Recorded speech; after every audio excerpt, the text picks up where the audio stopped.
कमी कमी पाहिजे.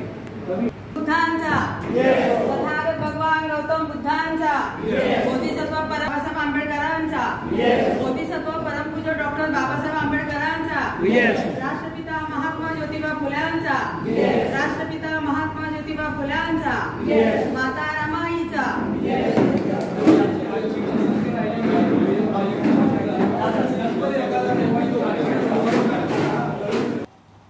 आत्ताच आपली एक सुरुवात वंदना छान झाली.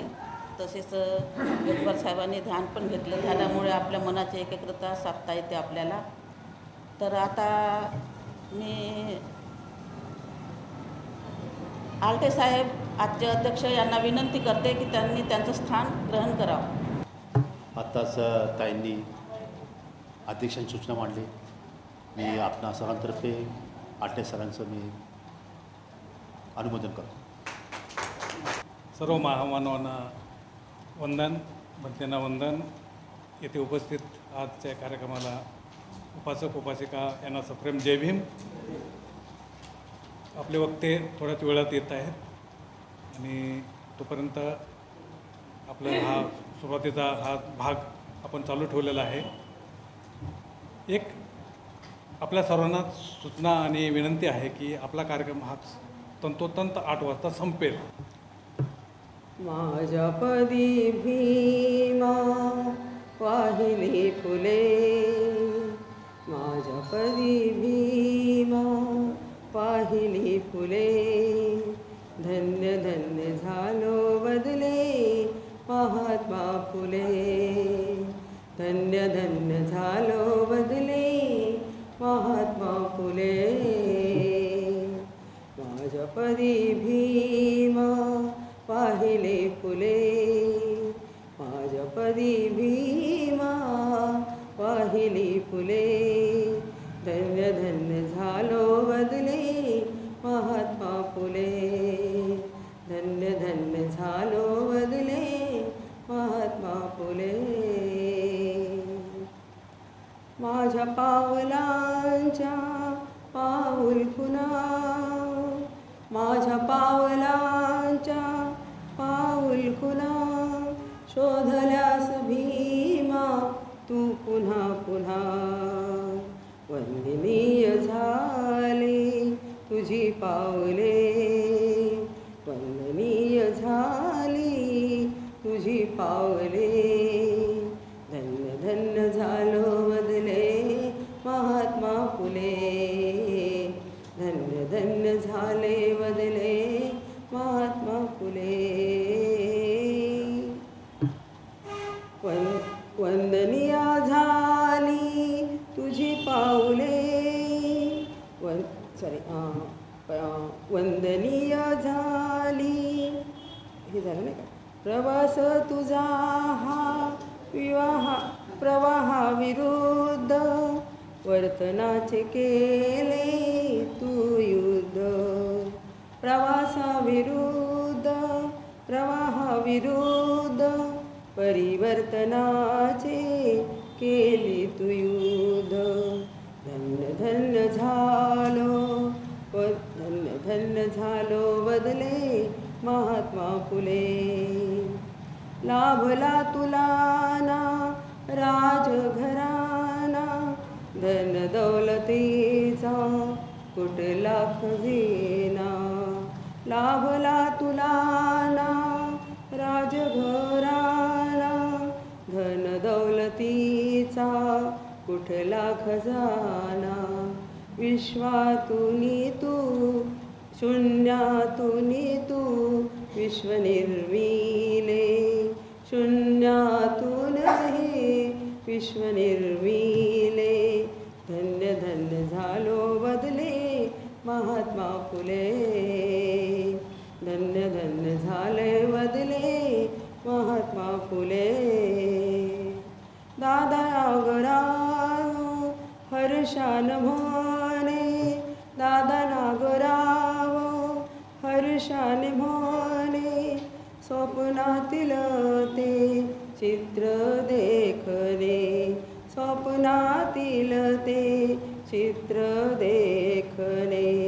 सकाळी सकाळी स्वप्न पाहिले, सकाळी सकाळी स्वप्न पाहिले.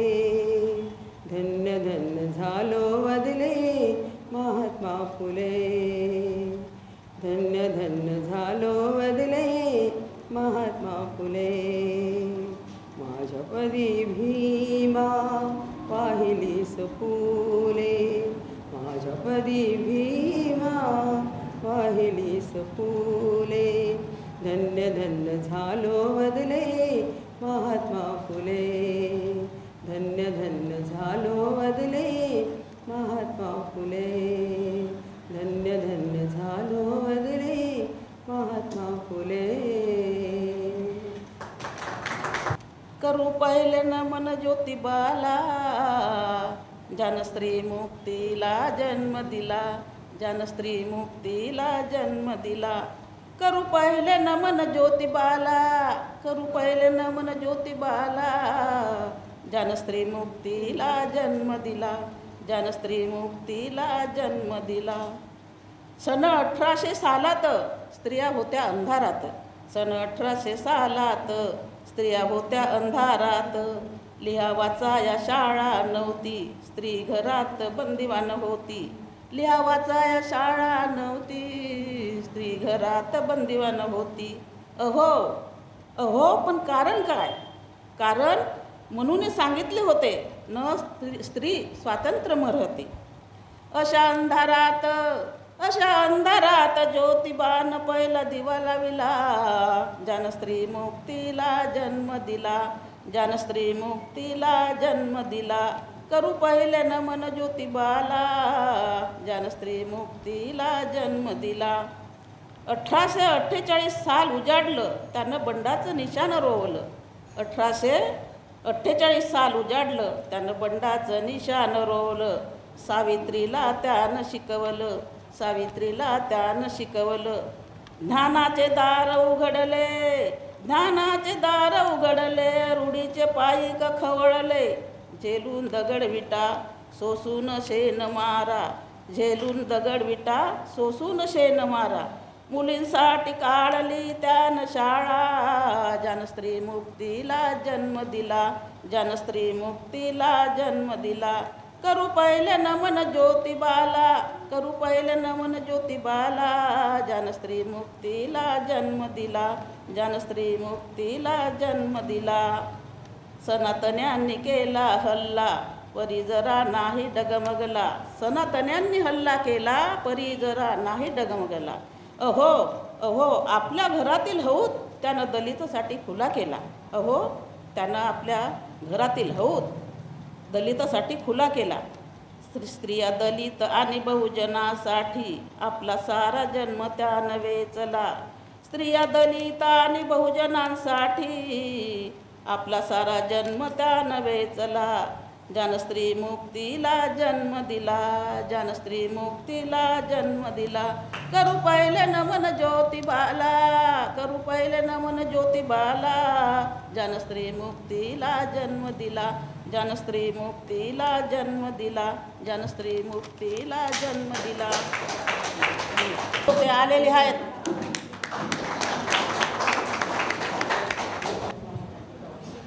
महाकारुणी तथागत भगवान गौतम बुद्ध, विश्वरत्न बोधिसत्व परमपूज्य डॉक्टर बाबासाहेब आंबेडकर, क्रांतीसूर्य महात्मा ज्योतिबा फुले या महामानवांना त्रिवार अभिवादन.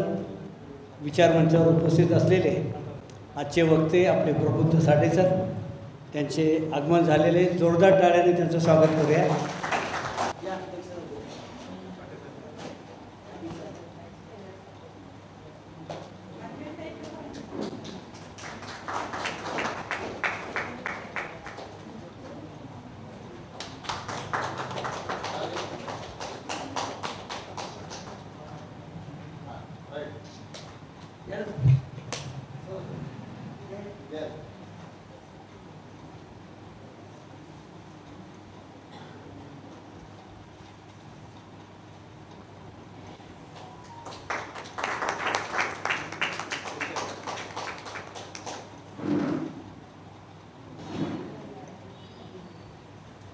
जगाचे मार्गदर्शक, मानवी संस्कार आणि संस्कृतीचे जनक भगवान गौतम बुद्ध, वैश्विक प्रणेते महामानव डॉक्टर बाबासाहेब आंबेडकर, या देशाचे खरे राष्ट्रपुरुष राष्ट्रपिता महात्मा ज्योतिबा फुले, की ज्यांच्या जयंतीच्या निमित्तानं या कार्यक्रमाचा आपण निमित्तानं एकत्र जमलो आहोत. क्रांतीज्योती सावित्रीबाई फुले, छत्रपती शाहू महाराज, बहुजन प्रतिपादक छत्रपती शिवाजी महाराज, मुक्ता साळवे, क्रांतिरक्षक लहुजी वस्ताद, माता जिजाऊ भीमाई रामाई, या परिवर्तनवादी आदर्शांना, विचारांना प्रथम अभिवादन करतो. सन्माननीय फुले पीठावरील कार्यक्रमाचे आदरणीय अध्यक्ष आणि या कार्यक्रमाला उपस्थित असणारे सर्व उपासक, उपासिका, बंधू, भगिनी, मान्यवर, राष्ट्रपिता महात्मा ज्योतिबा फुलेंच्या जयंतीच्या निमित्तानं मी तुम्हाला सर्वांना मंगलमय शुभेच्छा व्यक्त करतो. आणि राष्ट्रपिता महात्मा ज्योतिबा फुले यांच्या जयंतीच्या निमित्तानं त्यांना विनम्र अभिवादन आणि कोटी कोटी प्रणाम करतो. पहिल्यांदा मी सर्वांची दिलगिरी व्यक्त करतो की मी वेळेवर यायला हवं होतं, पण उशीर झाला. फाईन लाईन चौकात अर्धा तास ती मंत्र्याचा ताफा होता, अर्ध्या तासात पूर्वी अगोदर आला असतो. आणि तशाही परिस्थितीमध्ये मागच्या 2-2.5 महिन्यामध्ये प्रचंड अशी धावपळ सुरू आहे. 5 एप्रिलला मी इथं आलोय. माझ्या चला आपल्या बुद्धाच्या घरी अभियानाच्या माध्यमातून संपूर्ण महाराष्ट्र ढवळून निघत असताना 5 एप्रिलला मी पुण्यात आलोय. 5, 6, 7, 8, 9 आणि 10 आजचा 11 दिवस मी आपल्या लोकांची फुले जयंतीच्या निमित्तानं संवाद साधावा आणि उद्यापासून पुन्हा 12 तारखेला माझं अभियान पूर्ण महाराष्ट्रभर सुरू आहे. नांदेडला पहिल्यांदा प्रेरणा बुद्ध विहारामध्ये आलो होतो मी. आणि 11 एप्रिल हे पुन्हा एकदा तुमच्याशी संवाद साधावा, आपल्या लोकांशी संवाद साधून तुमची प्रेरणा पाठीवरती घेऊन सारा महाराष्ट्र बौद्धमय करायला निघावं अशा प्रकारची शुभेच्छा. नांदेडला 200 मातंग समाजाचा धम्मदीक्षा सोहळा आहे बुद्ध जयंतीला. आणि 18 मेला महाराष्ट्रातील 1 लाख लोकांचा धम्मदीक्षा सोहळा भंडारा येथे आयोजित केलेला आहे. त्याचे संयोजक आहे सामाजिक न्याय विभागाचे महाराष्ट्र शासनाचे राज्य सचिव डॉक्टर हर्षदीप कांबळे यांच्या संयोजनाखाली भंडारा येथील 1 लाख लोकांचा धम्मदीक्षा सोहळा आयोजित होतोय. लगेच समोर ज्या सुरळकर आणि सुरळकर सर बसले पलीकडे, मला ज्यांनी गाडीवरती बसमध्ये आला असतो मला 9:30 वाजले असते. गाडीवरती आणले. त्यांचा 4-5 मेला कोल्हापूर येथे 200 लोकांचा ऐतिहासिक धम्मदीक्षा सोहळा कोल्हापूर येथे होत आहे. पुन्हा लगेच 4 तारखेला शिराळा येथे धम्मदीक्षा सोहळा होतो आहे. आणि त्याच पद्धतीनं आम्हाला काय महार करायला आलाय काय म्हणून ज्यांनी 2005ला ज्या मातंग बांधवांनी माझ्यावरती दगडफेक केले होते, तो मातंग समाज आज पुढे येऊन 700 मातंग समाज सातारा येथे बौद्ध धम्माची दीक्षा घेण्याची तयारी करतो. सांगण्याचं एवढंच काय की मी बोलणारा वक्ता नाही, मी काम करणारा कार्यकर्ता आहे, धम्मप्रचारक आहे. कारण राष्ट्रपिता महात्मा फुले हे बोल घेवडे समाज सुधारक नव्हते, तर करते परिवर्तनवादी होते. महात्मा ज्योतिबा फुले हे खरे राष्ट्रपुरुष होते. फुलेवाद खरा राष्ट्रवाद आहे. फुल्यांच्या विचारानं तिथला माणूस, समाज आणि राष्ट्र निर्माण होईल. आणि म्हणूनच कबीर बुद्धानंतर बुद्धाच्या शेजारी महामानव डॉक्टर बाबासाहेब आंबेडकरांनी महात्मा ज्योतिबा फुल्यांना कबीर बुद्धानंतर 3रं स्थान बुद्धाच्या शेजारी महात्मा ज्योतिबा फुल्यांना बाबासाहेब आंबेडकरांनी बसवलं. इथं फुल्यांच्या कर्तृत्वाचं हे आहे. फुले शिक्षण, प्रबोधन आणि सामाजिक परिवर्तन आणि कृतीशील आराखडा, कृतीशील समाजाची निर्मिती करण्याचं ऐतिहासिक काम या देशामध्ये महात्मा ज्योतिबा फुल्यांनी केलं. अरे शिक्षण, आजही शिक्षण हा सक्तीचं आणि मोफत असावं. आजही देश महाराष्ट्र सरकारला, केंद्र सरकारला आजही त्याच्यामध्ये यश नाही आलं.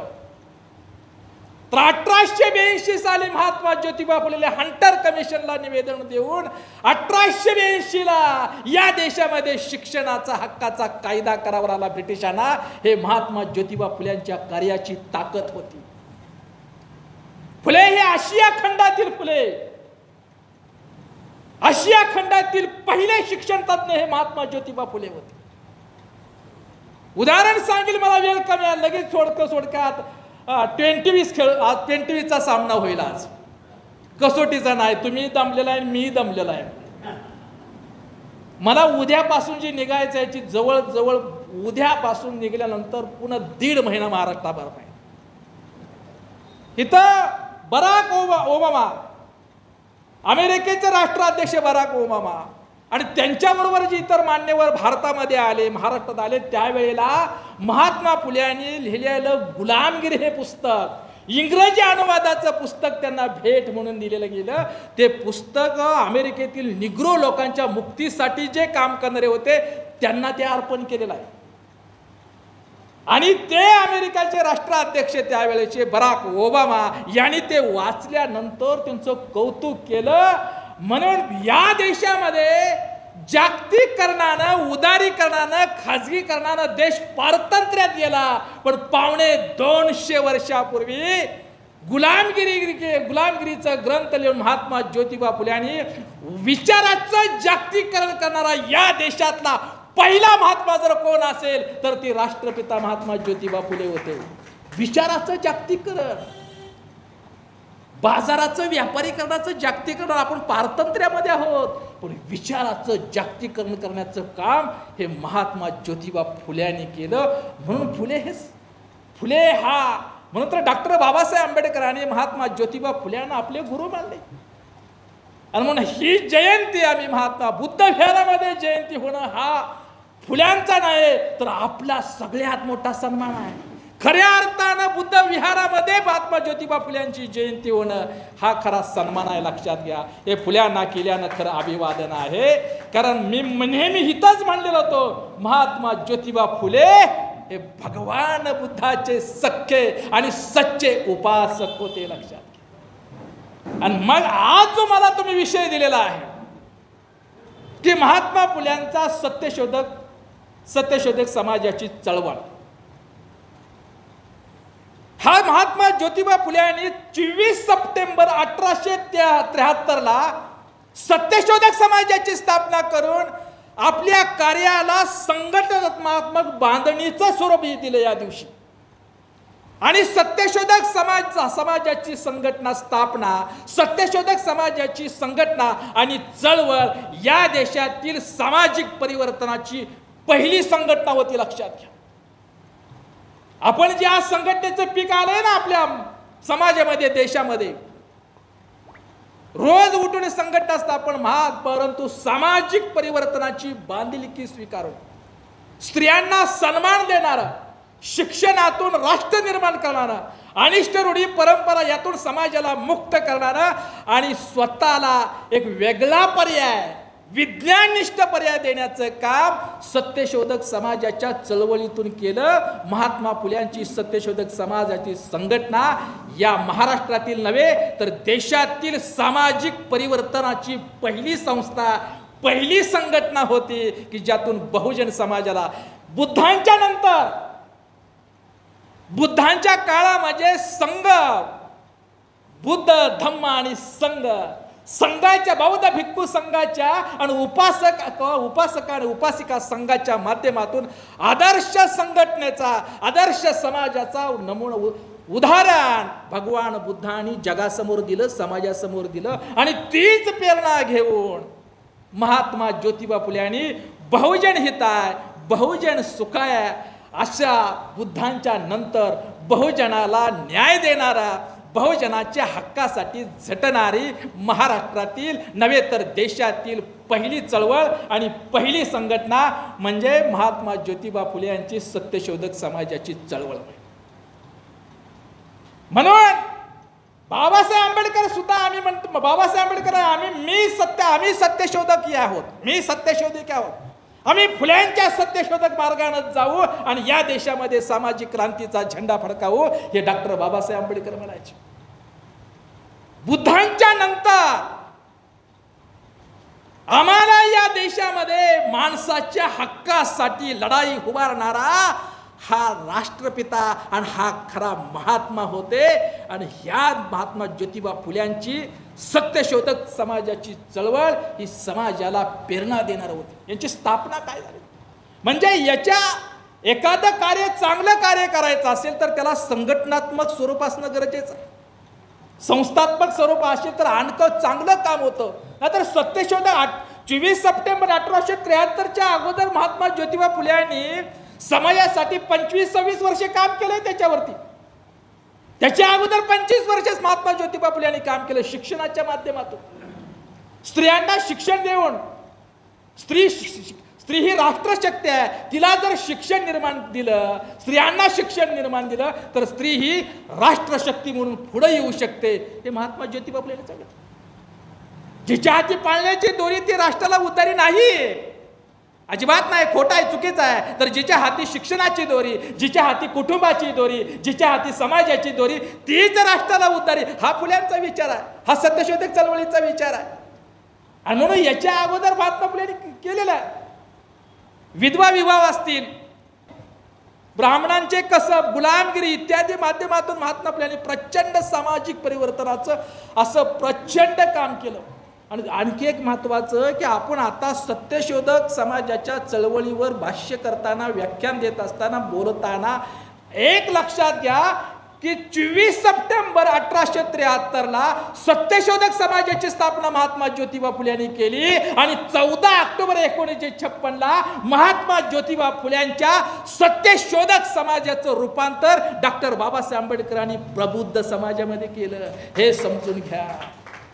आता आम्हाला सत्यशोधकाचं रूपांतरित झालंय. आता रिवर्स नाही मारायचं आम्हाला. प्रबुद्ध समाजापर्यंत 24 सप्टेंबर 1873 तर 14 ऑक्टोबर 1956च्या कालखंडापर्यंतचा प्रवास हा सत्यशोधक ते प्रबुद्ध समाजापर्यंत झालाय. आता प्रबुद्ध समाजाच्या पुढे आम्हाला चालायचं आहे.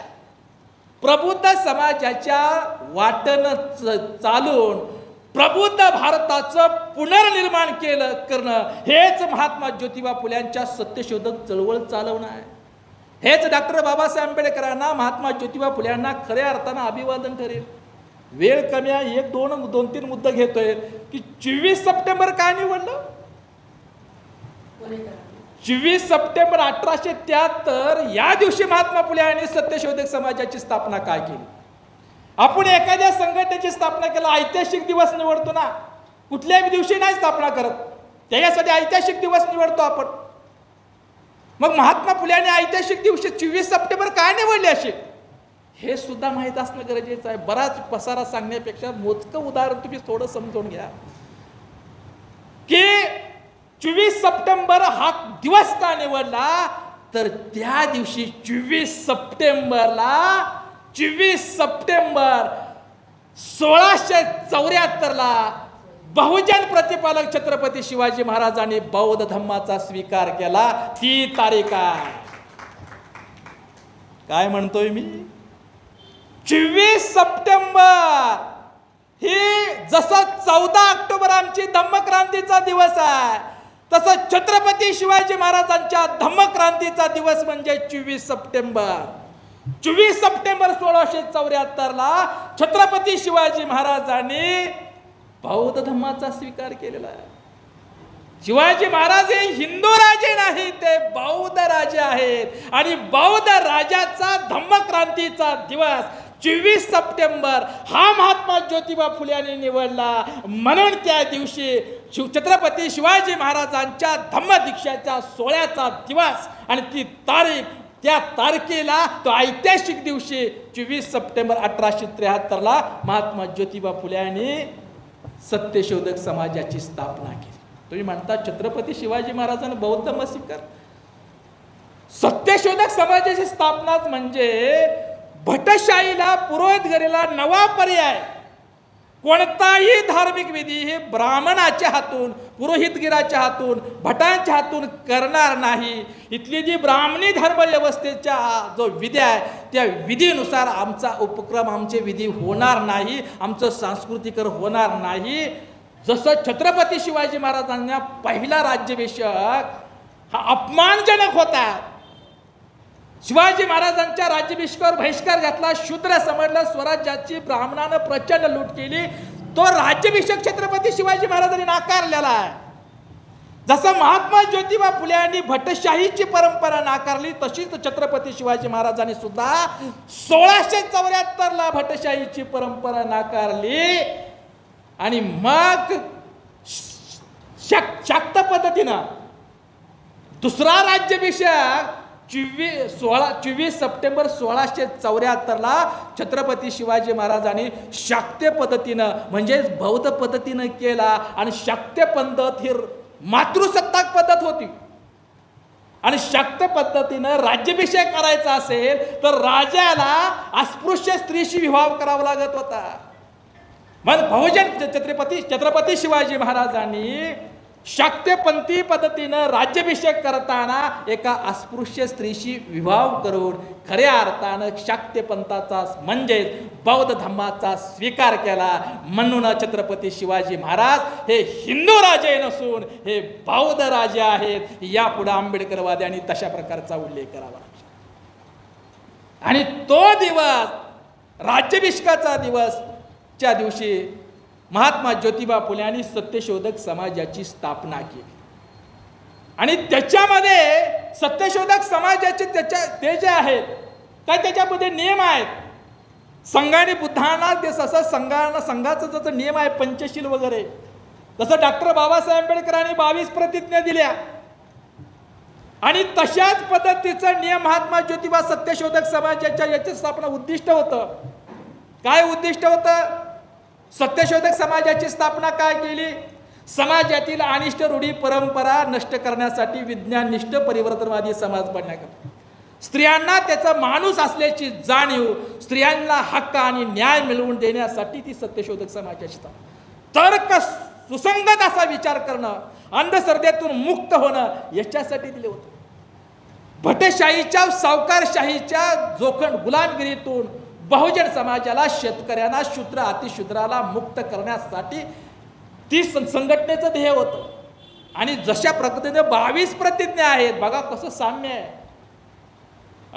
तसं म्हणून तर आपल्याला एक लक्षात घ्या की फुले, आगरकर, गोखले ही परंपरा नाही. आर्य समाज, ब्राह्मो समाज याच्याप्रमाणे सत्यशोधक समाज असं नाही, फरक आहे. आणि टिळक, आगरकर, गोखले किंवा आगरकर, गोखले आणि फुले ही परंपराच होऊ शकत नाही.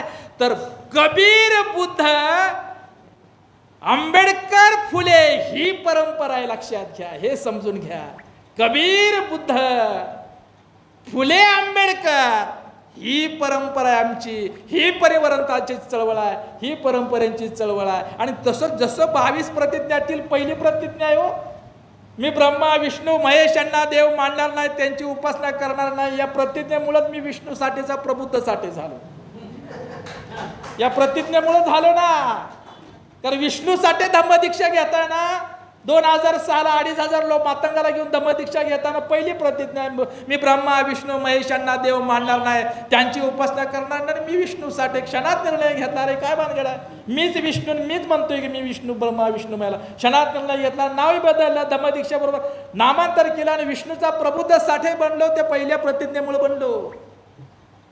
आणि म्हणून सत्यशोधक समाजाचे ते सार्वजनिक सत्य धर्माचे ते 23 नियम होते. त्याच्यातील पहिला नियम आहे महात्मा फुल्यांनी टाकलेला आहे. बाबासाहेबांच्या अगोदरची प्रतिज्ञा महात्मा फुले यांनी सत्यशोधक समाज कार्यकर्त्याला दिली होती. सार्वजनिक सत्य 27 नियमापैकी पहिला नियम आहे, मी कोणताही विधी ब्राह्मणाच्या हस्ते करणार नाही. हे 22 प्रतिज्ञातील वळ सत्यशोधक समाजाच्या घटनेमध्ये, नियमामध्ये आणि प्रतिज्ञांमध्ये त्याचा उल्लेख आहे. मी ईश्वराला, मी कुठल्याही निर्मिकाशिवाय मी कुणालाही पूजा करणार नाही. हे असं म्हणणं म्हणजे काय? निर्मिकाशिवाय मी कोणत्याही देवाची उपासना आणि पूजा करणार, हे फुले म्हणतात सत्यशोधक समाजाच्या हे चळवळीची प्रतिज्ञा आहे. मी जनावराला ठार मारणारा, मी हिंसा करणारा, पंचशिलाचं नेम सत्यशोधक समाजाच्या प्रतिज्ञामध्ये हे समजून घ्या. आम्ही म्हणतो ना, पानादी पाता वेरमणी सिक्का पदम समाधी आम्ही, हे महात्मा फुले आणि त्या सत्यशोधक समाजाच्या प्रतिज्ञामध्ये ते आहे. मी हिंसा करणार ना, मी कोणतीही जनावराची हत्या आणि प्राणी मात्राची हत्या करणार, फुले म्हणतात तिथं.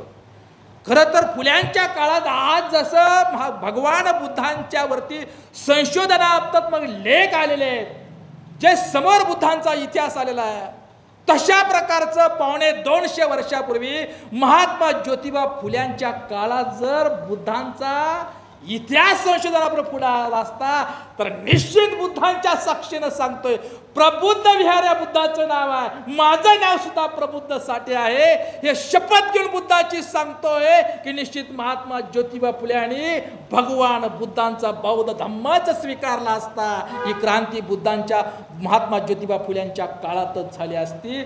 हे अशा प्रकारचं नियम आहे.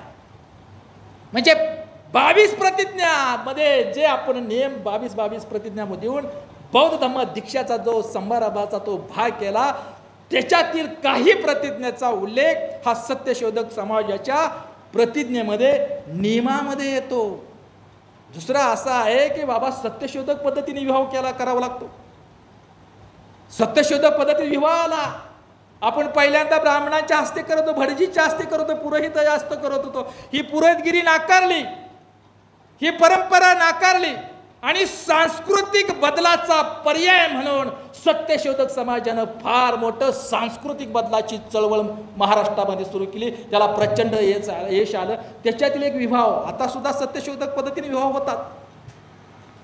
पहिला विवाह सत्यशोधक पद्धतीने झाला ते महात्मा ज्योतिबा फुले आणि क्रांती ज्योती सावित्रीबाई फुले यांनी केला. तो आलाट आणि राधा आलाट या दोघांमध्ये तो पहिला विवाह झाला. आणि इथले ब्राह्मण नेहमीप्रमाणे पित्त कवळ, आताच फुले चित्रपटावर ब्राह्मणाचं ब्राह्मणवादांचं विष बाहेर आलंय. फुले चित्रपटाला कात्री लावली, सत्य नाकारलं. ते काय म्हणतात की बाबा तुम्ही जसं एक भटुकडा ब्राह्मण मुलगा सावित्रीबाई फुल्यांच्या वरती दगड मारतो, शेण टाकतो, तसंच तुम्ही भिडेवाडा सुद्धा एका ब्राह्मणानं तात्यासाहेब भिडेने पहिल्या शाळेत महात्मा फुल्यांना मुलींच्या शाळेत चढी दिली, त्याचा बी दाखवा की.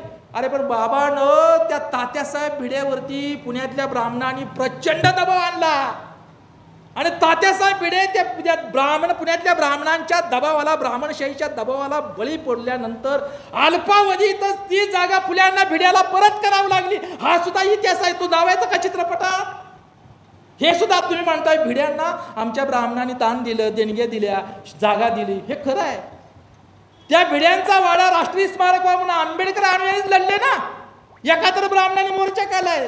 ब्राह्मण महासंघाचे ते कोण त्या बोसे, काय नाव त्यांचं, आनंदवे यांनी एकदा तर महात्मा फुल्यांचा भिडेवाडा राष्ट्रीय स्मारक म्हणून ब्राह्मणांनी मोर्चा केला. आनंदवे आणि त्या कोणत्या ताई आहेत बोललेल्या, आता त्या ताई त्यांनी मोर्चा काढला. तुम्ही त्या भिडेचं तर समर्थक आहात का तुम्ही?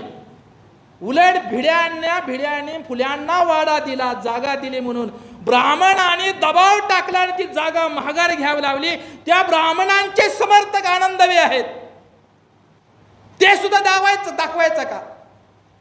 भिडे तात्यासाहेब भिडे नावाच्या ब्राह्मणानं भिडेवाडा महात्मा फुल्यांच्या मुलींच्या पहिल्या शाळेसाठी दिली, परंतु थोड्याच आणि अल्पावधीतच ब्राह्मणांच्या दबावामुळे ती जागा फुल्यांना परत द्यावी लागली. हे सुद्धा चित्रपटात दाखवायला पाहिजे, हे सुद्धा दाखवायला पाहिजे. आणि म्हणून आज बघा, आज फुले 3.5% वाल्यांच्या ब्राह्मणांच्या दबावामुळं सेन्सर बोर्डाला फुले चित्रपटाला स्थगित आणि कात्रण कट करावा लागला. ओबीसी समाजाला फुले कळले नाही. महामानव डॉक्टर बाबासाहेब आंबेडकर इथल्या भारतीय समाजाला, बहुजन समाजाला कळले नाही. आणि जोपर्यंत फुले आंबेडकरवाद भारतीय समाज स्वीकारत नाही तोपर्यंत भारत हा महासत्ता होणार नाही. भारतातील शेवटचा माणूस आणि सर्व समाजात सुखी व्हायचा असेल तर फुलेवाद स्वीकारावा लागेल. ते नाही.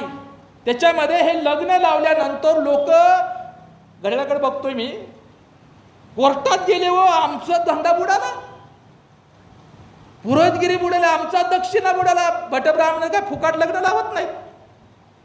पत्रिका बघायला आज सुद्धा मराठा ओबीसींना जर मुलाचं पत्रिका बघायला तर जा ब्राह्मणाकडे, तो आडवं तिला मग गुण सांगतो, हे सांगतो. आता सत्यशोधक पत्रिका आहे लग्नाची, तो पत्रिका गुण ग्रह तारे असं बघत नाहीत, रक्तगट बघतो, शिक्षण बघतो, तो मानवतावादी विचारायचा आहे का बघतो, समतावादी आहे का बघतो, स्त्रियांचा अधिकार, स्त्रियांना सन्मान देणारा आहे का ते पाहतो, आणि मग ती निर्णय घेतलेला जातो. याच्या विरोधात कोर्टात केस गेली अवचरी साहेब.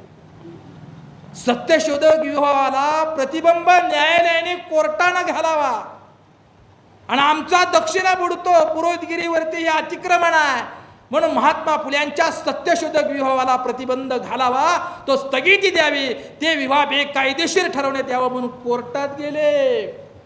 पाटील विरुद्ध जोशी खटला गाजला, आणि न्यायाधीश कोण? इंग्रजाचा माणूस न्यायाधीश, आणि खटला भारताचा. एक जोशी ब्राह्मण, एक पाटील. पण फुल्याने युक्तिवाद केला, पाटलाने युक्तिवाद केला, आणि महात्मा फुल्यांच्या सत्यशोधक विवाहाला इंग्रजाच्या काळामध्ये कायदेशीर मान्यता मिळाली, म्हणून आज सत्यशोधक पद्धतीने विवाह होता. लक्षात घ्या.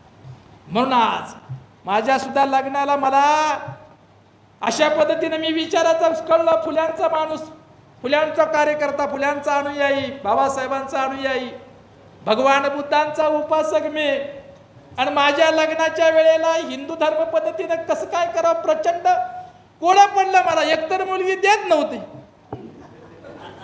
मुलगी जमणं, लग्न आमच्या कार्यकर्त्याचं लग्न जमणं म्हणजे लय अवघड गोष्ट आहे, आणि आमच्या सारख्याचा संस्कार करणं ही 16 वर्षी पोळी आहे.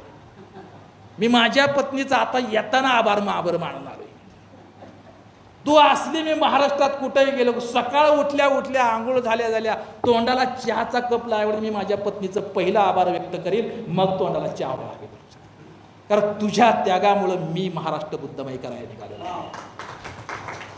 अरे बाबासाहेब आंबेडकर आपल्या पत्नी महात्मा ज्योतिबा फुले आणि पत्नीनं साथ दिली, म्हणून तर सामाजिक क्रांतीच्या मशाली पेटल्या ना.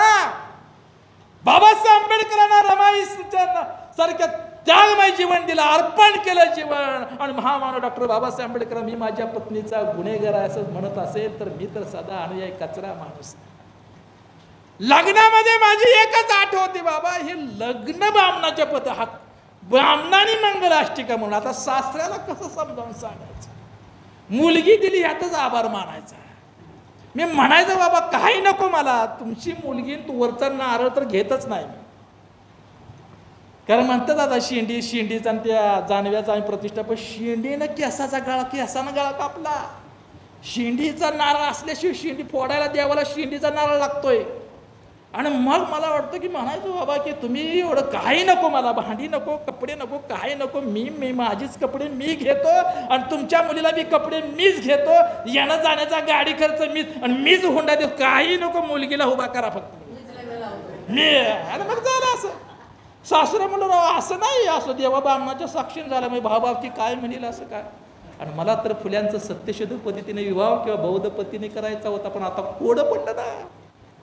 ब्राह्मण उभा, मंगल पासे धरलेला अंतरपाठ, पलीकडं पत्नी, मी अलीकड, वरी स्वस्तिक काढलेलं, लोकांना तांदूळ दिलेलं, मी हातात धरलेलं, बाशिंका कोदवागाच्या कापडाला. आणि भटजीच्या कानाला म्हणलं, भटजी बुवा तुम्ही जो मंगलगाष्टिका म्हणणार आहे आता, त्याचा मराठीत अर्थ लोकांना सांगायचा. भटजी घाबरला ना पहिल्यांदा, आणि अर्थ घालून जी मंगलाष्टका हिंदू म्हणून घेणाऱ्या मराठा ओबीसी अनुसूचित जाती जमातीच्या लग्नात म्हटले जातात, त्याचा एकदा तरी मराठीत अर्थ बहुजन समाजानं ब्राह्मणाकडून ऐकावा, मग मंगलगाष्टी म्हणाला. कधीच लग्न करणार नाही ती आताची पोरं. ही गाता आहे मंगलाष्टिका, श्रीकृष्ण नवरा, हेच लय वेगळा आहे असा त्याचा अर्थ. ही वेळ नाही आता सांगायला मला ते. आणि मग ते मी म्हटलं ते पळून गेलं ना भटजी, आणि मला तेच हवं होतं. आता अचानक सासरे बोला घाबरू नका, मी आहे ना, सगळंच येतंय मला. आता वाटलेलं तांदूळ आहे, कार्यकर्ता, मी क्लासमेट कार्यकर्ता होता, त्याला म्हणलं फुलाची आणली का पिशवी, वाट फुलाची ऑलरेडी पाकळी आली तर चालेल पण फुलंच वाट.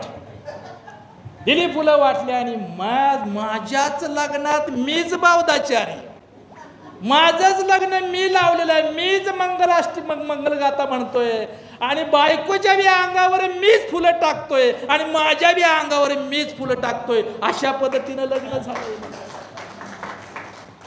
विचाराची बेमानी नाही, विचार उचार आणि आचार याच्यात सुसंगतपणा असणं म्हणजे फुल्यांचा वारसा चालवणं होय. लक्षात घ्या.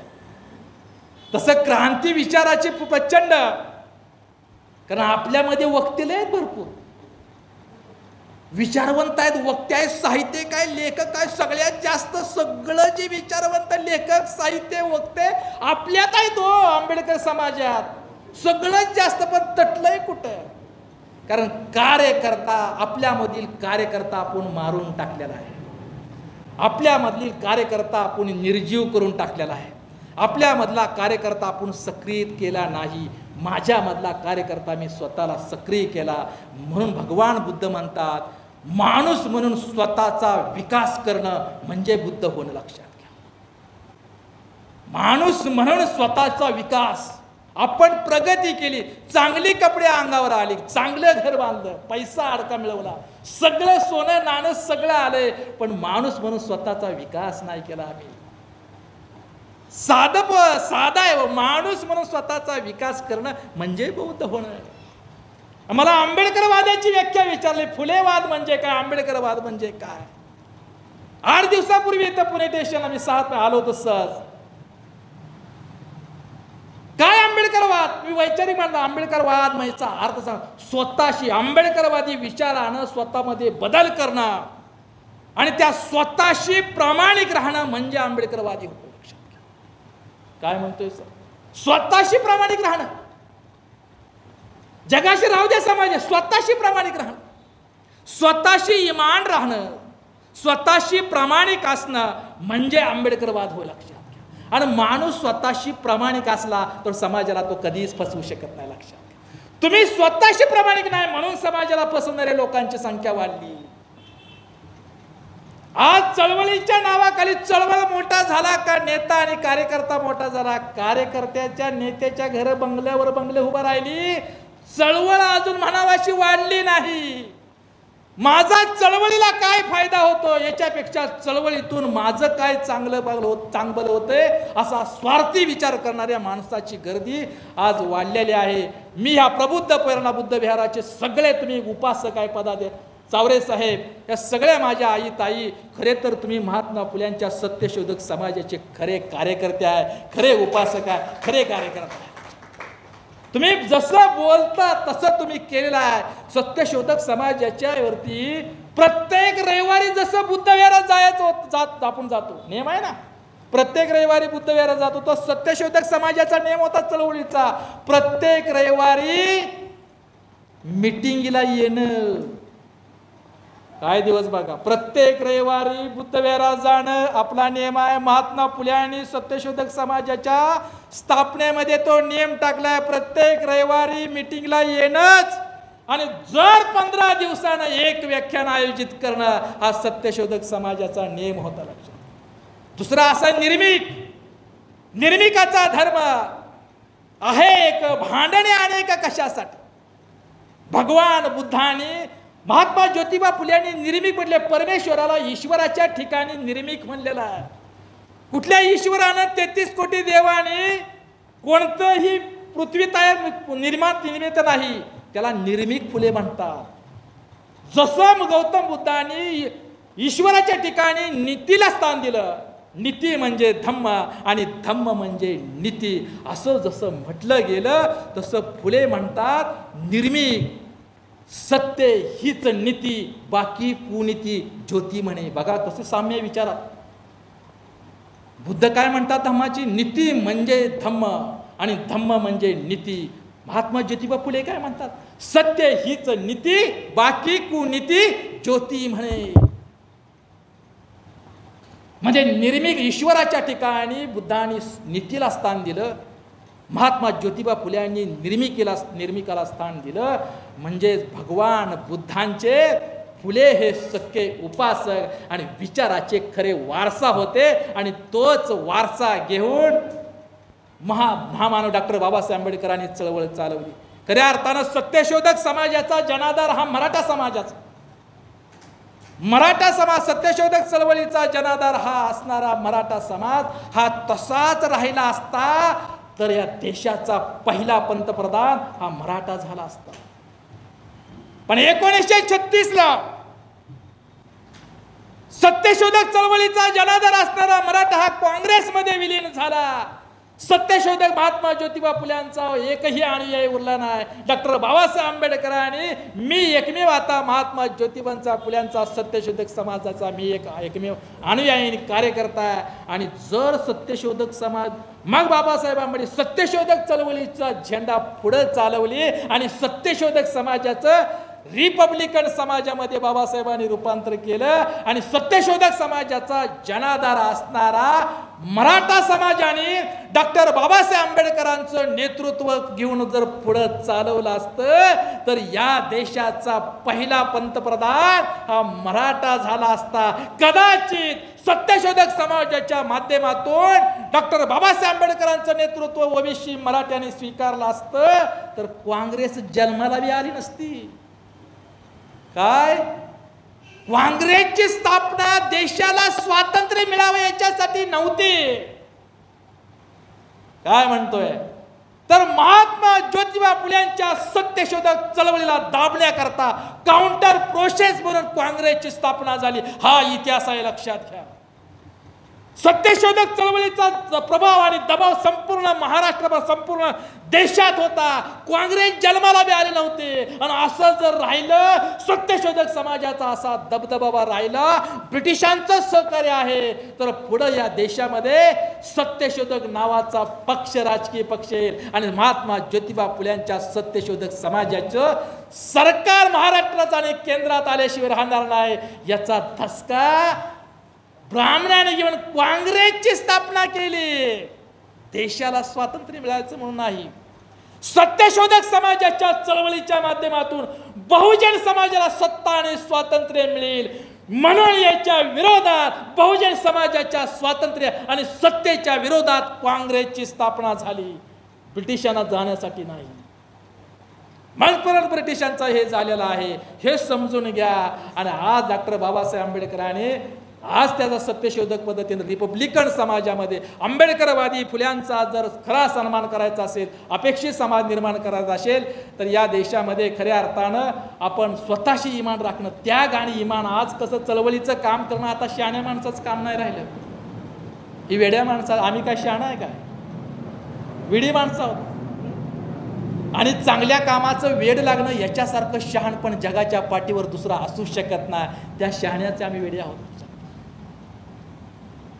म्हणून या फुल्यांचा वारसा खऱ्या अर्थानं चालवायचा असेल, डॉक्टर बाबासाहेब आंबेडकरांचा वारसा खऱ्या अर्थानं चालवायचा असेल तर आपण स्वतः फुल्यांच्या विचारानं, बाबासाहेबांच्या आंबेडकरांच्या विचारानं, भगवान बुद्धांच्या धम्माच्या संस्कारानं स्वतःमध्ये बदल करणं आणि तशा प्रकारचा बदल समाजामध्ये रुजवणं. कारण जयंती म्हणजे काय औपचारिकतेचा भाग नाही हो. फुले जयंती आली म्हणजे मग करणं, एखादं व्याख्यान ठेवलं नाही. जयंती म्हणजे महापुरुषांची जयंती करणं, हे महापुरुषांच्या बद्दल कृतज्ञता व्यक्त करणं आणि त्यांच्या विचाराची जाणीव ठेवून तशा महापुरुषांना अपेक्षित असणारा माणूस, समाज आणि राष्ट्र निर्माण करण्यासाठी स्वतः सक्रिय राहणं, याच्यासाठी जयंती करायची. आणि आपण ते हे करायचं आहे. फुले जयंतीला, बाबासाहेब आंबेडकर जयंतीला महिला नाही, स्त्री शक्ती ही राष्ट्रशक्ती आहे. फुल्यांच्या चळवळीमध्ये सत्यशोधक समाजाचं सर्वेसर्व क्रांतीज्योती सावित्रीबाई फुले होत्या. जवळपास 19 स्त्रिया सत्यशोधक समाजाची धुरा सांभाळत होती. चळवळीमध्ये महिलांचा सहभाग वाढला तर चळवळीचं क्रांतीचं चक्र हे गतिमान झाल्याशिवाय राहणार नाही. एवढी ताकद आहे ओबले. एवढे सत्यशोधक समाजाच्या कार्यकर्त्यांना महात्मा फुले हे नेशन बिल्डर होते. प्राध्यापक हरिनरके काय म्हणायचे? Nation builder. नुसते बांधकामाचे बिल्डर नव्हते, ते बांधकाम काय म्हणतात, बांधकाम कॉन्ट्रॅक्टर नव्हते, नेशन बिल्डर होते, राष्ट्र निर्माते होते. आणि आज सत्यशोधक समाजाच्या कार्यकर्त्यांनी येरवडा पूल, खडकवासला धरण, कात्रजचा घाट, मुंबईची कापड गिरणी, शिवाजी टर्मिनलचं जे बांधकाम आहे, सोलापूरचं मिलचं आहे, इत्यादी जे आहे ते सत्यशोधक समाजाच्या कार्यकर्त्यांनी केलेलं ते बांधकाम आहे. आज सुद्धा भक्कम आहे. सर्व व्यापक असं समाजाच्या सामाजिक, राजकीय, आर्थिक आणि सांस्कृतिक परिवर्तनासाठी महात्मा ज्योतिबा फुले यांनी आपल्या आयुष्यात सत्यशोधक समाजाच्या माध्यमातून प्रचंड काम केलेलं आहे. आणि या सत्यशोधक समाजाचा वारसा, सत्यशोधक समाजाचं रूपांतर बाबासाहेब आंबेडकरांनी 14 ऑक्टोबर 56ला प्रबुद्ध समाजामध्ये केलेलं आहे. आपल्या सर्वांना प्रबुद्ध समाजाच्या दिशेने चालून प्रबुद्ध भारताचं पुनर्निर्माण करणं, याच्यासाठी प्रत्येकाने योगदान द्यायचं आहे. मी तर द्यायला लागलेलो आहे. प्रचंड प्रचंड वेळ नाही, मी इथं आलोय का नाही, प्रचंड धावपळीत आहे. प्रचंड 10 वर्षाच्या काळा आयुष्य लाभलं तर सारा महाराष्ट्र बौद्धमय केल्याशिवाय प्रबुद्धसाठी मरणार नाही, ही प्रतिज्ञा घेऊन महाराष्ट्रामध्ये काम करतो. वेळ अपुरा आहे. तुमच्याकडे येताना एक एक क्षण मोजत आलो, लक्षात जाणीवपूर्वक नाही उशीर केला. आणि म्हणून तुम्ही सर्वांनी योगदान द्यायचं आपल्या परीनं.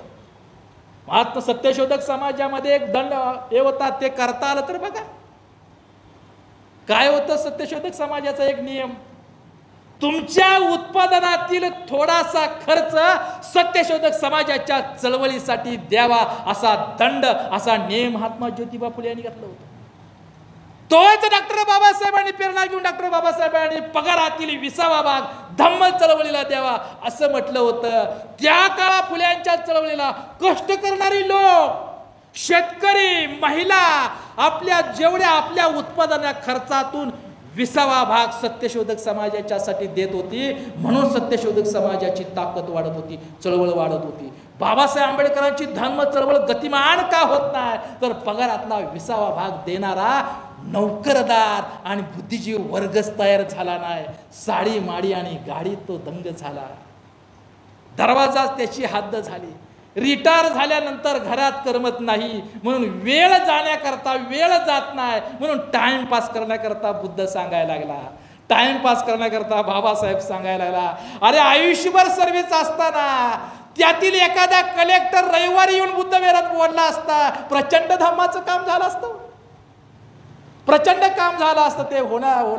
म्हणून मी एवढं सांगतोय की एक शेवटचं उदाहरण सांगतो आणि थांबू, वेळ झालेला आहे. ते होतो एक होडी नावाडे असतो, 7वी नापास झाला. बघा आम्ही कुठं कमी पडतोय. शिक्षण आणि बुद्धीचा काय संबंध आहे? शिक्षणातून माणूस साक्षर होतो. बुद्धिजीवी बनायचं तर समाजाला जाणीव होणं, व्यक्तीला जाणीव होणं, सामाजिक परिवर्तनाची, व्यवस्था परिवर्तनाची जाणीव आणि ज्ञान होणं, हे सुशिक्षितपणाचं लक्षण आहे. म्हणून बुद्ध हे व्यक्तीचं नाव नव्हतं. बुद्ध हे भगवान बुद्ध हे व्यक्तीचं नाव नाही. ज्ञानानं आणि वर्तनानं आणि आचरणानं परिपूर्ण असणारं व्यक्तिमत्व म्हणजे बुद्ध होय. महात्मा फुले सुद्धा व्यक्ती नव्हते. विचाराप्रमाणे वागणारं तत्वज्ञान म्हणजे महात्मा फुले होय. महामानव डॉक्टर बाबासाहेब आंबेडकर सुद्धा फक्त व्यक्ती नव्हते. जे कार्य घेतलेलं आहे, जो विचार स्वीकारला, त्या विचाराप्रमाणे आयुष्याचं रणांगण करून हा देश घडवणारा राष्ट्रशक्ती होते बाबासाहेब आंबेडकर, समाज शक्ती होती. आणि तसं ती होडी 7वी नापास झालेला काय कळायचं, होडीतून पलीकडे ती माणसं न्यायची, अलीकड माणसं आणायची, इथून पलीकडे किनाऱ्यावर न्यायची, आणि ज्यातून जे पैसे होडीतून येईल ते त्याच्यावर आपलं घर चालवायचं, आपला उदरनिर्वाह करायचा, अशा पद्धतीचं ते. आणि प्राध्यापक आपल्याला क्लास 1 अधिकारी, फार मोठा क्लास 1 शिकलेला माणूस त्या होडीत बसला. आणि होडीत बसल्यानंतर होडी चालली पुढं, आणि त्यानं आपल्या ज्ञान पाजळायला सुरुवात केली. मी IAS दर्जाचा अधिकारी आहे म्हणून तो अधिकारी त्या होडीतल्या पोराला विचारतो की काय रे तुला गणित येतं काय? हे म्हणलं 7वी नापास झालो मी, गणितामुळे तर शाळा सोडली. म्हणला मला काय गणित वगैरे काय येत नाही. अरे तुझं 25% आयुष्य वाया गेलं. पुढं जरा नाव आले आणि पुढं नाव आल्यानंतर तो अधिकारी म्हणाला की बाबा तुला भौतिकशास्त्र येतं का? आता 7वीच्या पोराचं भौतिकशास्त्राचा आता मला सुद्धा आणि येत नाही भौतिकशास्त्र. कशाला 7वीच्या पोराला विचार? हे पण हे शिकलेलं ना, भौतिकशास्त्रात PhD केलेला IAS अधिकारी, तुला भौतिकशास्त्र येतं का? ते म्हणलं नाही, मला भौतिकशास्त्र पहिल्यांदाच ऐकले नाव. मला अरे तुझं 50% आयुष्य वाया गेलं म्हणला. नाव जरा पुढं आले आणि पुढं जरा मध्ये आल्यानंतर लाटा निर्माण झाल्या, वादळ निर्माण झालं, हेलकाऊ खावायला लागली, नाव दबदाय लागली, लाटा निर्माण झाल्या आणि मग वडीतलं पोरग म्हणतंय साहेब तुम्हाला पोहता येतं का? साहेब म्हणाले नाही, आता तुमचं 100% आयुष्य वाया गेलं.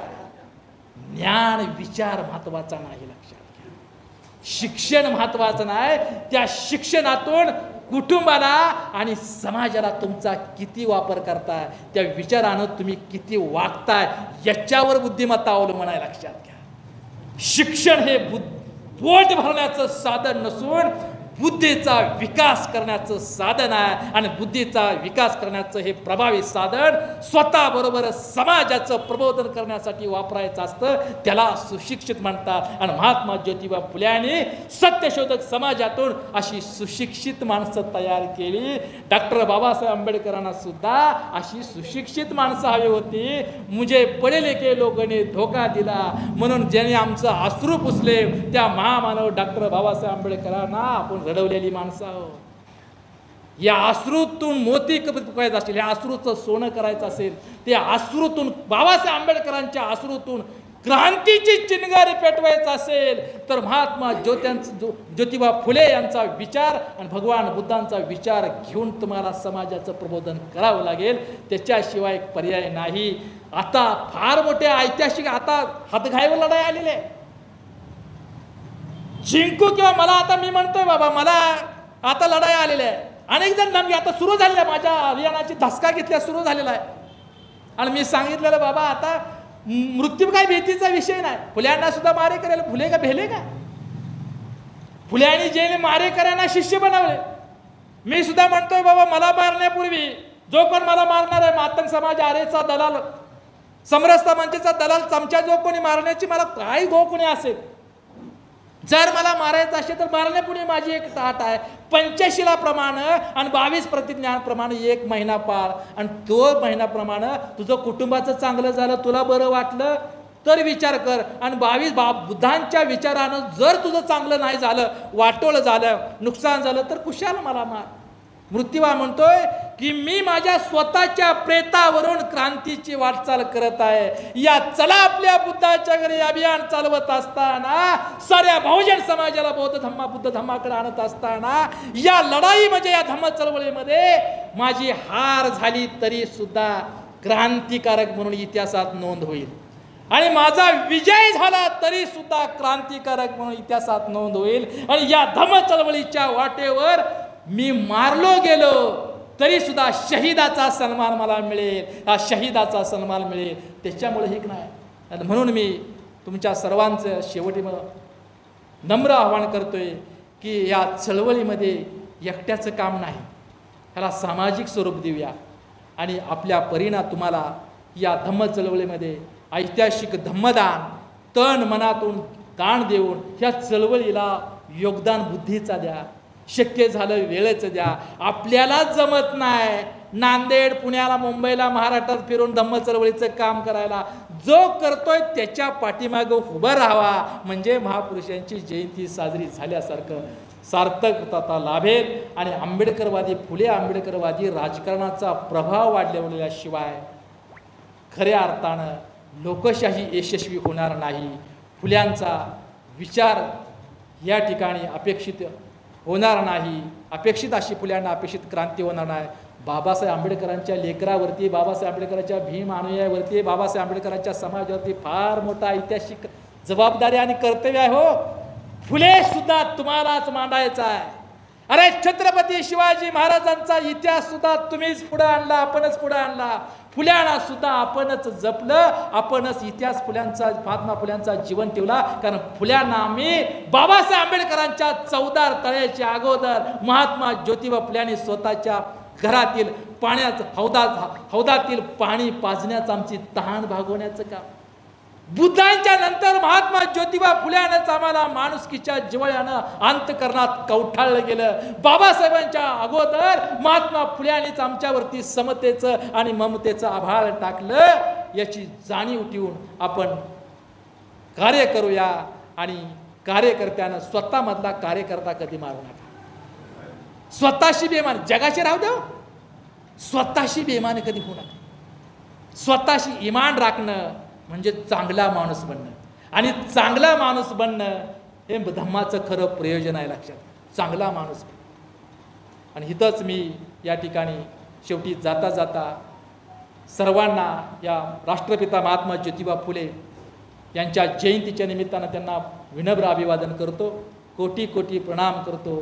फुल्यांना, ज्योतिबा फुल्यांना मी बुद्धा तुमचा धम्म तर मी स्वीकारला आहे, शिवराया तुमचं सामर्थ्य मी घेणार आहे, शाहूराजा तुमचं मोठेपण मी घेणार आहे, महात्मा ज्योतिबा फुले तुमच्या मताची कदर मी करणार आहे, महामानव डॉक्टर बाबासाहेब आंबेडकर तुमचा विचार मी स्वीकारला आहे, अण्णाभाऊ तुमचं गीत मी गाणार आहे, आडवं येणाऱ्याला काट्या कुऱ्हाडीनं मारता बुद्धाच्याच विचारानं तारणार आहे, बुद्धाच्याच विचारानं तारणार आहे. नम बुद्धाय, जय शिवराय, जय भीम, जय ज्योती, जय लहूजी, जय महाराष्ट्र, जय भारत. त्यांनी आपल्या याच्यातून सत्यशोधक समाजाविषयी खूप चांगली माहिती सांगितली. 20वे शतक हे ऐतिहासिक, सामाजिक व औद्योगिक क्रांतीचे शतक म्हणून इतिहासात गणले गेले. या शतकामध्ये फुले आंबेडकर यासारखे ऐतिहासिक महामानव दिले. शूद्र मानलेल्या माळी समाजात महात्मा फुले जन्माला आले. त्यांना शिक्षण घेण्यास खूप संघर्ष करावा लागला. हजारो वर्ष स्त्रिया सामाजिक गुलामगिरीत खितपत पडलेल्या होत्या. 1848 साली त्यांनी मुलींची शाळा काढली. म्हणून आज आपण स्वतंत्रपणे बोलू शकतो, माईकसमोर उभं राहता येते आणि मानापानानं जगतो आणि इकडं तिकडं चांगल्या याच्यात मिरवतो. तर यानंतर आपले आलटे सर थोडक्यात आटोपतील, कारण उशीर झालेला आहे, आधीच सांगते. महामानवांना, महामात्यांना प्रथमतः वंदन करतो. आज या ठिकाणी कार्यक्रमाला उपस्थित सर्व उपासक उपासिकांना जय भीम. आज आपले प्रमुख वक्ते थोडे उशिरा आले. त्यांच्या प्रतीक्षेमध्ये आपण खरं पाहायला दमून गेलो होतो. आपण त्यांचं भाषण ऐकताना दमलो नाही, त्यांची वाट पाहून दमलो. त्यांचे विचार ऐकण्यासाठी खरंच उत्सुक होतो. त्यांना जास्त वेळ देता आला असता, पण त्यांच्या ट्रॅफिकमुळे ते उशिरा आले. त्यामुळं आपल्याला त्यांनी खूप कमी वेळामध्ये बरीच अशी माहिती दिलेली आहे. त्यांना आपण साठेसाहेबांना फार प्रतिबंधित असा विषय दिला होता. फक्त महात्मा फुलेंची सत्यशोधक चळवळ एवढा एक लिमिटेड असा टॉपिक दिला होता. महात्मा फुलेंचं खूप मोठी चळवळ आहे आणि एका व्याख्यानामध्ये महात्मा फुलेंची संपूर्ण चळवळ सांगणं कुणालाही शक्य होणार नाही. आणि अगदी थोड्या वेळामध्ये, जवळपास 50 मिनटामध्ये प्रबोध साठेसाहेबांनी आपल्याला महात्मा फुलेंची सत्यशोधक समाजाची निर्मितीपासून ते सत्यशोधक समाजाचं कार्य कसं त्यांनी केलं 1873 ते 1890पर्यंत. तर एवढ्या या 13-14 वर्षाच्या कालखंडामध्ये त्यांनी समाज जागृती केलेली आहे. हे आपल्या समोर साठेसाहेबांनी मांडलेलं आहे, अगदी विस्तारित आपल्याला सांगितलेलं आहे. तर त्यांच्या विषयावरती अधिक न बोलता महात्मा ज्योतिराव फुले यांनी ज्या सामाजिक रूढी होत्या, परंपरा होत्या, जे कर्मकांड होते, अंधश्रद्धा होत्या, त्या सर्व रूढी परंपरातून स्त्री मुक्तीला, समाजाला मुक्त करण्यासाठी ही एक चळवळ म्हणून सत्यशोधक समाज हा समाजाची निर्मिती केली आणि ह्या सत्यशोधक समाजाच्या चळवळीतून त्यांनी एक समाजोपयोगी काम केलेलं आहे, सामाजिक कार्य पुढं केलेलं आहे. मग तिथं लग्न लावण्याचे कार्य असो किंवा धार्मिक कार्य असो, हे सत्यशोधक समाजाच्या त्यांच्या नीती नियमाप्रमाणे त्यांनी कार्य केलेले आहेत. आणि हे आपल्याला साठे साहेबांनी त्यांच्या भाषणातून सगळं सांगितलेलं आहे. आणि आज या ठिकाणी अधिक न बोलता महात्मा फुलेंच्या जयंतीनिमित्त आपल्या सर्वांना शुभेच्छा आणि महात्मा फुलेंना विनम्र अभिवादन करतो आणि या ठिकाणी थांबतो. जय भीम. सर्वांना सप्रेम जय भीम. सर्व महामानवांना त्रिवार वंदन करून जय भीम या शब्दामध्ये सर्वांचे आभार झाले. जय भीमचा अर्थ प्रत्येकजण आपापल्या परीने लावतो. त्याच्यामध्ये काय काय भावना आहे आणि त्यासाठी आपण काय काय करणं घडतो ह्या सर्व ह्या जय भीम या शब्दाने जोडल्या आहे. इथे सर्वांचे आभार आपण मानतो. आपले प्रबुद्ध प्रेरणा विहार सर प्रबुद्ध साठे सर, त्यांना आज महात्मा ज्योतिबा फुले जयंतीनिमित्त आपण आचरण केलं होतं. ते वक्ते आले आणि आपल्याला त्यांनी फार अल्पशा वेळामध्ये आपल्याला फार चांगल्या पद्धतीनं मार्गदर्शन केलं. तेव्हा त्यांच्यासाठी जोरदार टाळ्या झाला पाहिजे सांगायबद्दल त्यांचे मी आभार मानतो. तसेच त्यांचे जे मित्र आहे ते पण त्यांना एवढ्या अडीअडचणीतून घेऊन आले आणि त्यांनी सांगितलं की इथे 5-9 चौकामध्येच किती अडचण आली, तर तेव्हा त्यांचेसुद्धा मी संघाच्या वतीनं आभार मानतो. नंतर आपले आलटे साहेब आजच्या कार्यक्रमाचे अध्यक्ष. आपल्या विहारामध्ये प्रत्येक वेळेला काही परिवर्तनही झालं, कुणाला अडीअडचणी आली तरी आपले सर्व जे सभासद आहे एकदम तयार आहे आणि त्यांना शेवटच्या क्षणाला आपण संघाच्या वतीनं त्यांना अध्यक्षपदाची धुरा सांभाळायला लावली आणि त्यांनी ते सांभाळली आणि चांगल्या पद्धतीनं आम्हाला मार्गदर्शन केलं. त्यांच्यासाठी सुद्धा जोरदार टाळ्या झाल्या पाहिजे. संघ त्याचे आभार मानतो. तसेच वानखडेताई, बघा बरेचसे कार्यक्रमामध्ये बदल जरी झाला तरी त्यासुद्धा सक्षम झालेल्या आहे. महिला संघसुद्धा सक्षम झालेला आहे आणि त्यांनीसुद्धा फार चांगल्या पद्धतीनं सूत्रसंचलनाचं काम केलेलं आहे. त्यांच्यासाठी संघाच्या पद्धतीने आभार मानून त्यांच्यासाठी पण जोरदार टाळ्या झाल्या पाहिजे. तसेच सर येण्याच्या आधी मोरेताई, अवचरेताई, वानखडेताई यांनी फार चांगल्या पद्धतीनं धम्मगीत आणि आपलं वातावरण चांगलं प्रसन्नमय केलं. त्यांच्यासाठी सुद्धा जोरदार टाळ्या झाल्या पाहिजे. तसेच अजबार सर यांनी चांगल्या पद्धतीनं ध्यान घेतलं, त्यांच्यासाठी त्यांचे पण संघ आभार मानतो. त्यांच्यासाठी सुद्धा टाळ्या झाल्या पाहिजे. आणि सर्व महिला संघ इथं एवढ्या वेळाने येऊन आपला फार अमूल्य वेळ देतात आणि त्यांना कितीतरी कामं असतात, त्या उपरांतसुद्धा संघाची शोभा वाढवतात. तेव्हा मी आपल्या सर्वांसाठी संघाच्या वतीनं आभार व्यक्त करतो. आपल्या सर्वांसाठी एकदा जोरदार टाळ्या झाल्या पाहिजे. एवढं बोलून मी आभाराचं काम संपवतो. धन्यवाद सर. आणि हा सर्वात महत्त्वाचं काम म्हणजे आपला हा सतीश दळवी सर हे आपल्या बोधिसत्व वंदनेच्या मार्फत आपणच नाही तर पूर्ण भारतभर याचं प्रसारण करतात आणि प्रचार प्रसार होते. त्यांच्यासाठी सुद्धा जोरदार टाळ्या झाल्या पाहिजे. धन्यवाद. यानंतर धम्मपालन गाथा घेऊन आजच्या कार्यक्रमाची सांगता होईल असं मी संघाच्या वतीनं आपल्याला सांगतो.